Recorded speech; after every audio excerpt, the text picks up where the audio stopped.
What do you think is the hardest thing that this team's going to have to learn about trying to defend this thing? Well, I think, you know, we'd like to think that we're in a position to try to defend a championship. I think the biggest thing we got to realize first, before we can even think like that, we got to be in the game first. And what puts us in the game is, in my opinion, is, you know, this team has some shortcomings as of today that hopefully we'll be much better at, you know, by conference season, that we're going to have to learn how to win by making somebody else play worse. And maybe it's defense, maybe it's stealing extra possessions, you know, maybe it's how to create a way where even if you're stale offensively, that you can create some opportunities that would be easier baskets than playing against 5-on-5. I think there's a lot of things, Matt, that we have to do to put ourselves in a position to be good enough to have to defend. And I don't think we're quite there yet. And I'm not being negative, that's just factual. I do like our team. I do think we have talent. I do think we're going to get better as we get older. But, you know, you take for granted some experience, and we basically returned 2 guys that have played any meaningful minutes off a team that won a championship last year. So it's a whole new ball game. Yeah, perfect segue, because I'm wondering too, with those guys like KJ and Zach and Bobby and Joe, the guys that are still young but were here last year, is there something collectively that they have to understand to take this next step into what you need them to be this year? Well, I think well, first of all, I think they learned a ton by being here and playing with and behind those other guys last year. But I still don't think that we totally grasp why that team won last year. That team won because of the intangibles. And I don't think that we totally grasp that yet. I think we take talking for granted. I think we take how to learn how to compete on each possession. I think we take paying attention to detail for granted, because that was what that team did best, and I don't think this team has quite bought into that. And that team didn't buy into it when they were freshmen, but certainly last year they were totally bought into that. Did the team show you any of these concerns at the secret scrimmage, or what did you learn at the secret scrimmage? That's twice in 2 sentences we heard the term secret that everybody knows about. So change the narrative of the question. During the secret scrimmage, I would tell you, but I can't because it's a secret. I think that I actually thought we played better than I thought we did live action. I think we did some good things. We got the ball where we wanted to go a lot. We defended at least average.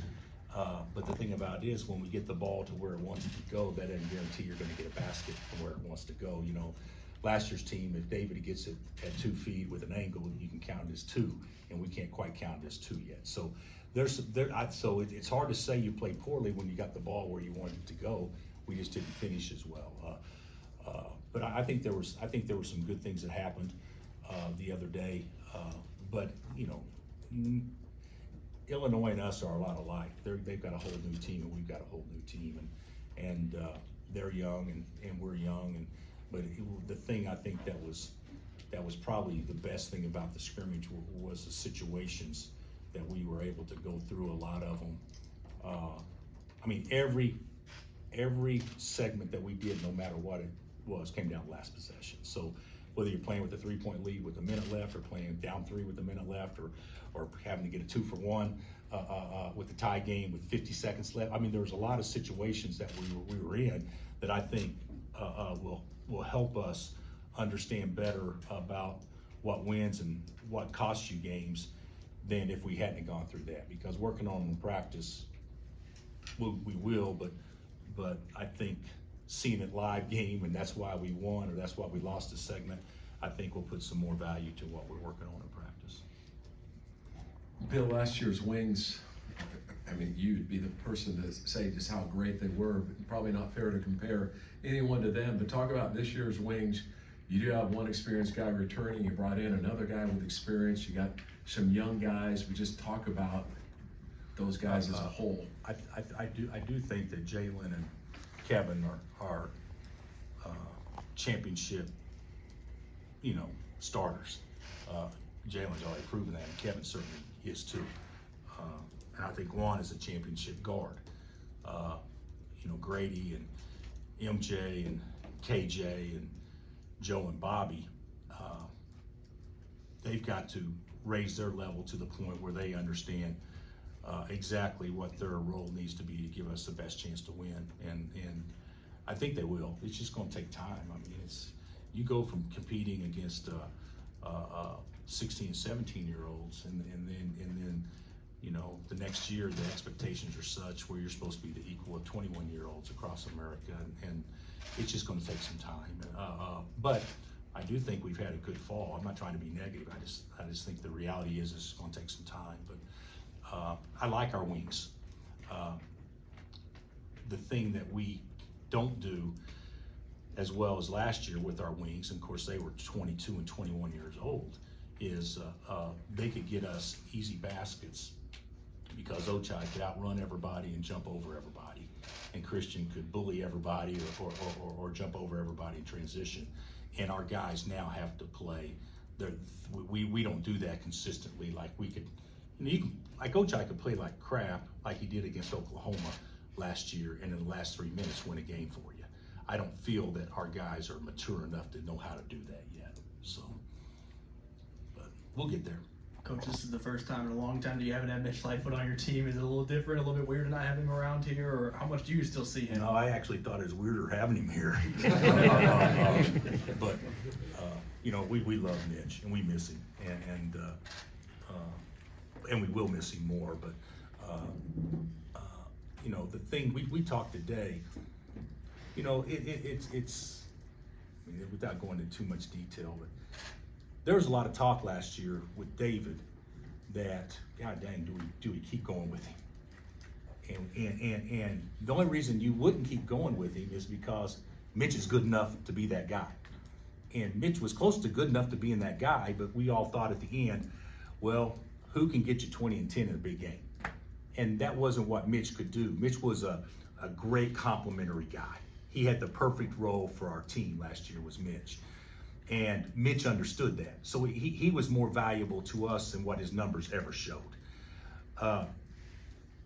This year, what's going to be more difficult is you have a guy that can get you 10 and 6 in a real game.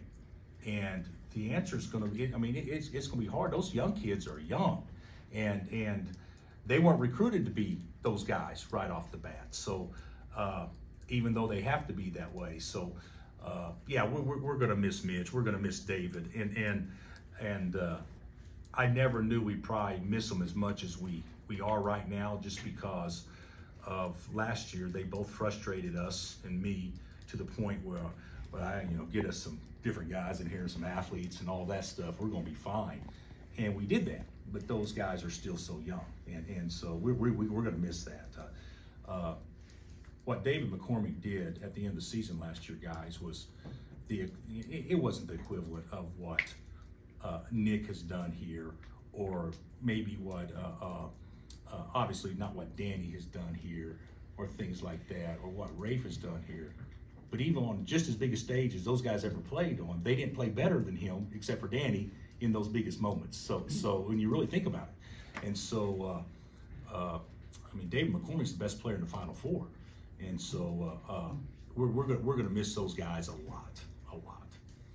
But we got young guys. It's just gonna take time for them to grow into it. Go ahead. Hey, Coach, is there anything you take from after winning your first national championship, going into that following season, and then winning this one and going into this season for yourself when it comes to coaching?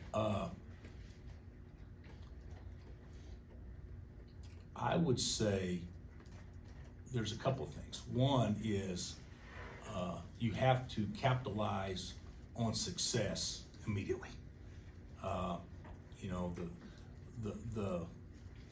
The better you do in a business, I think that's the time to put your foot on the gas to make sure that you hit it as hard you can when it's hot. And on the flip side, if you have negative momentum, you want to hit as hard ahead to eliminate the negative momentum, but we want to extend the momentum. So that's one thing that I hope that we did a better job this year of than in 08. You know, a lot of speaking engagements, a lot of pats on the back, all that stuff doesn't have one thing to do with you getting better. And so hopefully we handled that better. Still remains to be seen. And then the I forgot what I was going to say on the other thing. I would say this: the pressure is never off to win, never off to win. But maybe the pressure is off a little bit to have your new players that don't know yet feel pressure from the coach because there's pressure to win. Does that make sense? So I think that's something that I could probably learn from a little bit, in that to enjoy it more, because in order for us to have a chance to be really good, it's going to be a process, and to enjoy the process, and there's no reason to put pressure on the young kids because we haven't won big in a long time. We just won big last year. So I think that's the drive, and everything's got to be the same, but maybe I can coach them in a way where maybe they feel less pressure from me because there's enough pressure from them being talked about. You got to defend the championship. So I think that's something that I hope we'll do better this time than I did last time. If that made any sense at all. And as you can know, I just thought about it as he asked the question. I never thought about it before, but I hope that was okay. How fast can this team play? How fast do you want them to play? Have you figured that out yet? Yeah, we want to play fast. We need to score before the defense gets set. Let's just, but how well we shoot it will probably be a big determination on how fast we play. Because this team should shoot more threes than last year's team, and should. And if we do that, then you need to make 35% as a team, or 36, in order to probably play fast, or probably play efficient enough that warrants playing fast and shooting early. So I think a big key to our team is just making shots. Anyone surprised you in the last couple weeks? You talked a lot about Zuby and Ernest and how they're ahead, but anybody outside of that's been a surprise? I don't know that we've been surprised by anybody lately. Maybe Jank. Jank shoots it so good. Do you try to figure out a way where he can be your ninth man and just come in and hopefully get 3 looks and a half and make 2? But other than that, I think we're pretty much where we thought we'd be. Would that be? I mean, Connor had a different role, obviously, not ninth man, but T-end. Would there be an opportunity for him? I don't know if I don't know that yet. But if this team labors to score, I mean, we can scrimmage every day, and if we're just going to score the most points we can, Jank needs to be on the floor. So I mean, he's good enough to do that. But obviously, defensively and athletically, he's probably not as to the point where he can play the same way that we probably want to play and be effective doing it. But he's been a very pleasant surprise. Coach, you talk about the circumstance. Accurate. You talk about the circumstance of having just a couple of key guys back from a championship team. I'm just wondering how DeJuan and Jalen and to some extent Kevin have embraced the role of mentor for the young players that you do have. I think pretty good. I think that Jalen's voice is probably the best and respected voice on our team right now. I think Juan's could be, but he's a quiet kid by nature, and he needs to get outside his comfort zone a little bit. But I think they've both done a good job. I don't know that Kevin's comfortable enough to really be the leader vocally that he will be by Christmas, just because it's still kind of new to him. But yeah, those 3 are all terrific leaders.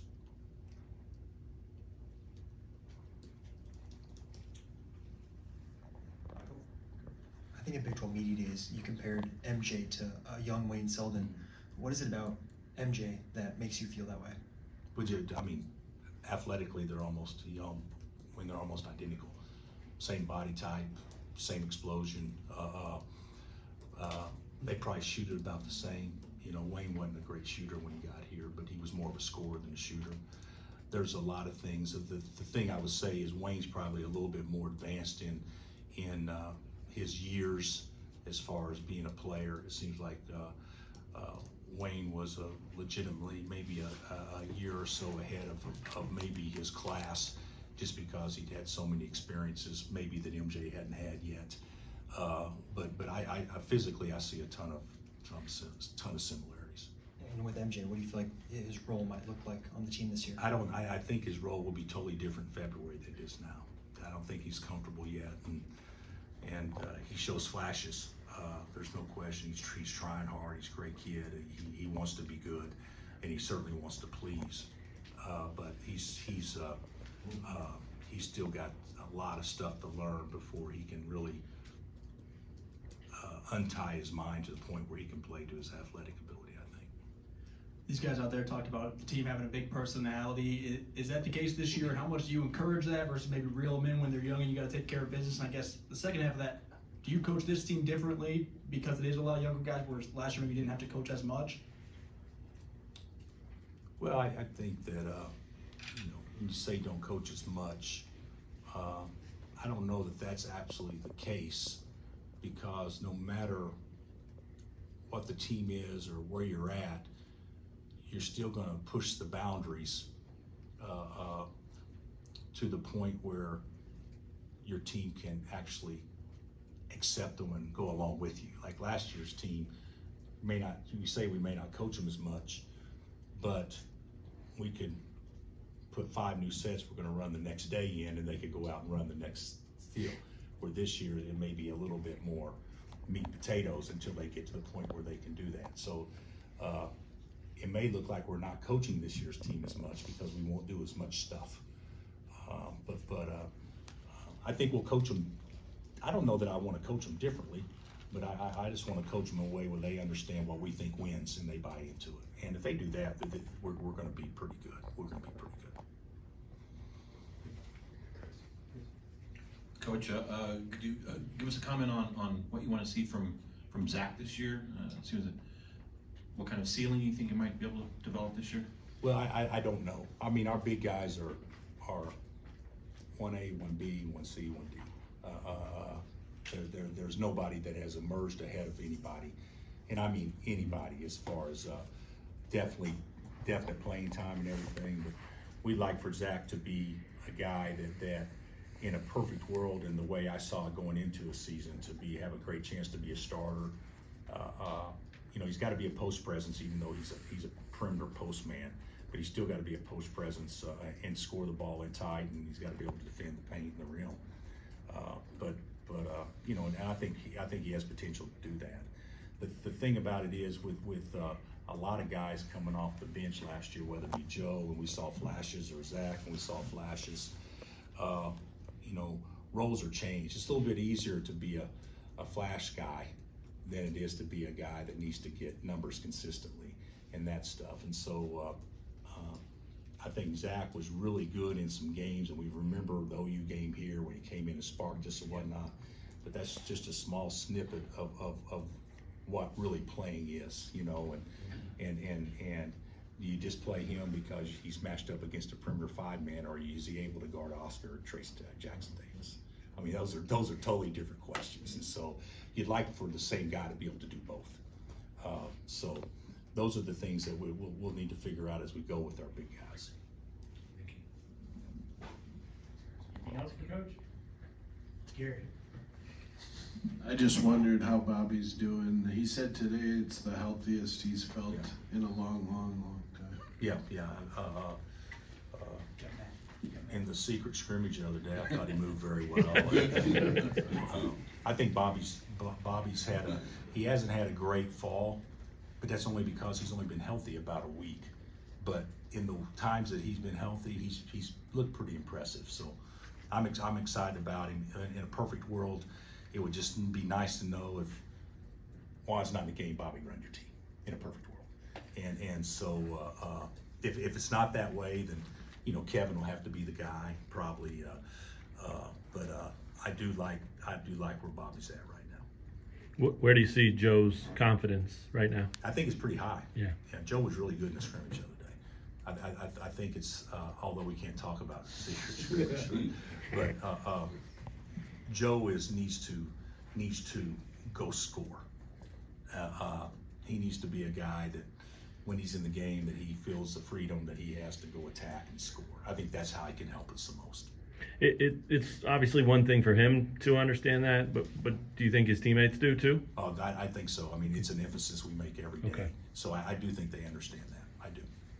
And then with Jalen, he fell into that role last year as everything he was for you. Do you foresee him being different? I know you need him to have a big year. You've said that, but will he have to play different or just do more of that and do it more often and do it better? I think he still needs to be a jack of all trades. I think he needs to do what he did last year better, and I think he will. But the one thing that you'll see more for Jalen is a big confidence guy. Not so much that he didn't believe in himself. He just knew last year that there's a couple other guys. Even though it's hard for a player to admit, there's probably a better option to shoot the ball than what he was. This year, he won't see it that way, which hopefully is going to be a really good thing for us and for him. So. All right, thanks, Coach. All right.